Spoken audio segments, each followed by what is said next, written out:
Judy enjoys her plants. If it were a nice springtime or summertime day, I could show you a whole backyard full of them. In fact, we have dug up a 2 to 3 foot border around the entire back fence. All of it's lined with flowers. Since it's January, then you'll have to be content with just looking at a few pansies. But I'm actually out here on our back patio next to a noisy street in order to show you something else. See that cloth? Underneath that cloth, there are 5 plants. They're perennials, but they don't stand the winter. Therefore, we had to find some kind of protection. Last year, we carried them inside every time it was going to freeze. Wow, did that get old. Judy went online and read about this cloth. It's very thin. You could see the plants through it. It's even said to breathe. I don't see how that protects it. But we have had some nights that are in the freezing temperatures, at least the high 20s, and the plants are thriving very nicely.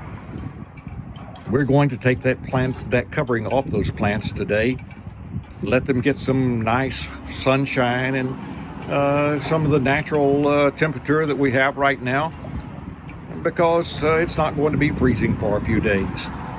And then we'll put these bricks and these heavy pots on them again very soon in order to protect them. Obviously, plants need protection. In some ways, we human beings are just like those plants. We need protection. I grew up on a farm in Arkansas. We had a storm cellar. It protected us from the tornadoes and maybe from some severe thunderstorms. Ours was earthen, and I was scared as a kid to go in it. My grandfather had a concrete one. Now that was fun to play in. I suppose our houses are about protection. They protect us from hail, from wind, from heavy rain, maybe from heat and cold. I think every one of us realizes that we need protection in other ways, protection that we can't provide. One of my favorite Psalms is Psalm 121.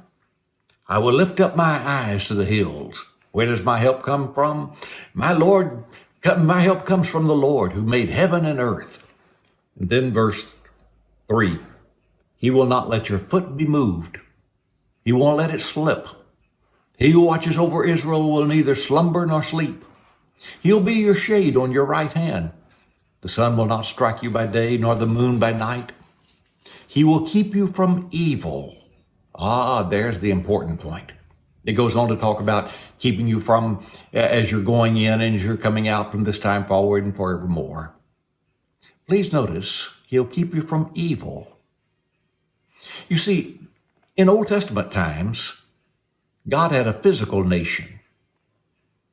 In New Testament times, he doesn't have a physical nation.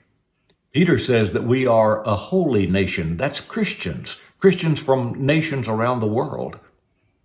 We need protection, but we shouldn't expect physical protection. Sometimes, evidently, he does. But most of the time, the protection that the New Testament talks about is protection from the evil one. Isn't that what Jesus said we're to pray for in the model prayer? And then there's that statement in John chapter 10, where Jesus talks about his sheep being in the Father's hand. No one can snatch them out of my hand, he says. That doesn't mean that we couldn't turn and leave if we choose to. We always have free will. But it says the evil one can't come in and get us because of the Lord's protection. No matter what the year, the COVID of 2020 or this new year, 2021, no matter what the time, we need protection, and the God who made heaven and earth, will give his people his protection.